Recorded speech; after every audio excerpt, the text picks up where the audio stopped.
The Turkish economy entered 2019 on nervous footing.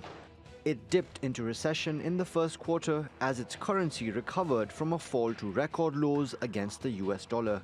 Throughout the year, the government took steps to stem the outflow of foreign currency and bring down borrowing costs. These state-owned banks have reduced interest rates for trade finance and agricultural loans from 12% to 9% starting from January. This means the average rate they pay will fall below 5%. As part of its recovery plan, the central bank cut its key lending rate from 24% to 12% by the end of 2019. The government set aside nearly $5 billion to prop up struggling banks, and it's also looking to lower energy costs.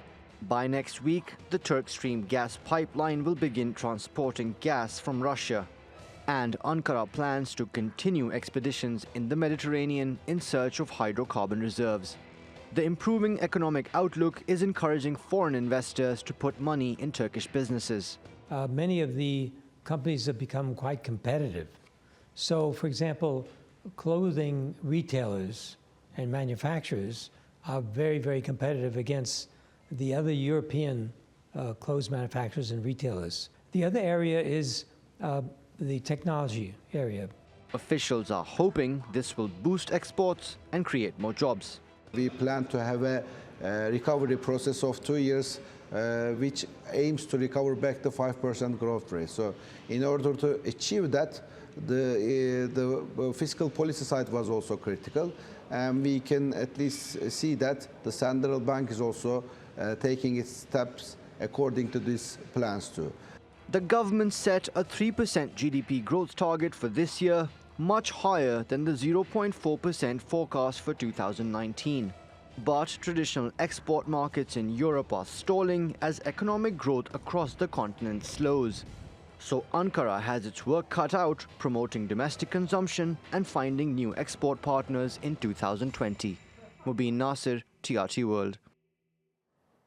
And Taha Arvas joins me in the studio for more on this. He's an independent financial analyst based here in Istanbul. Thank you for your time. It's good to see you again.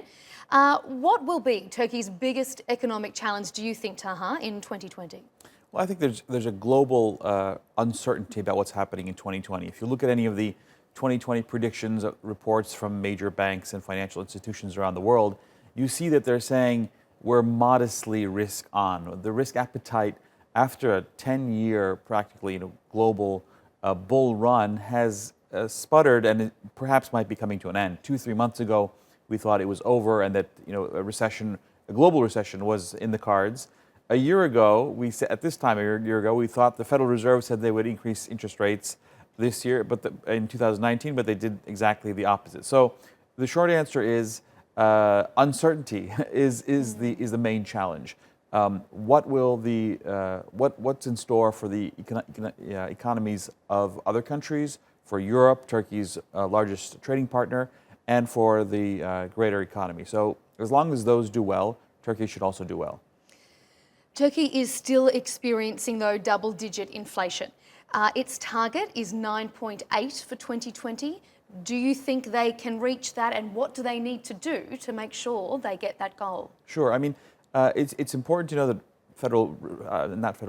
federal banks or central banks, including the Federal Reserve, often miss their inflation targets. Do I think 9.8% is reachable? Absolutely. Does this mean they're going to hit it on the mark? Who knows? We'll see. But Turkey, as I mentioned earlier, is an energy importer. So this means it's at the mercy, frankly, of energy prices for much of the inflation component of consumer goods. So if energy prices stay where they are, and we've seen recently there's been a lot of volatility in energy prices, as long as those don't spike or as long as volatility there is reserved, then the central bank will be able to hit those targets. But if they don't, that's something the central bank can't control, obviously.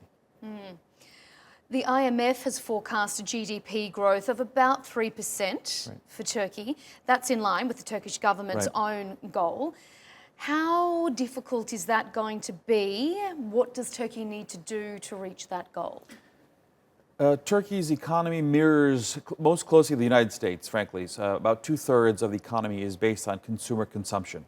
So as long as consumer confidence is high, as long as the consumer has access to consume, has access to credit, has access to employment, then there shouldn't be a problem in the long term. So if that's the case, if the central bank allows for liquidity and credit, if it's readily available to the consumer, then similarly the consumer, if they're optimistic, will be able to spend, and those targets can potentially be hit. And just briefly to wrap up the lira, it's been on that roller coaster that we've seen. What do you expect from it this year? I think the same, frankly. I don't see a change either way, only because many of the impediments for stability have been removed, and so I think we'll see a stable lira this year. Taha Arvas, thank you so much, Thank you. as always, for your analysis. Thank you.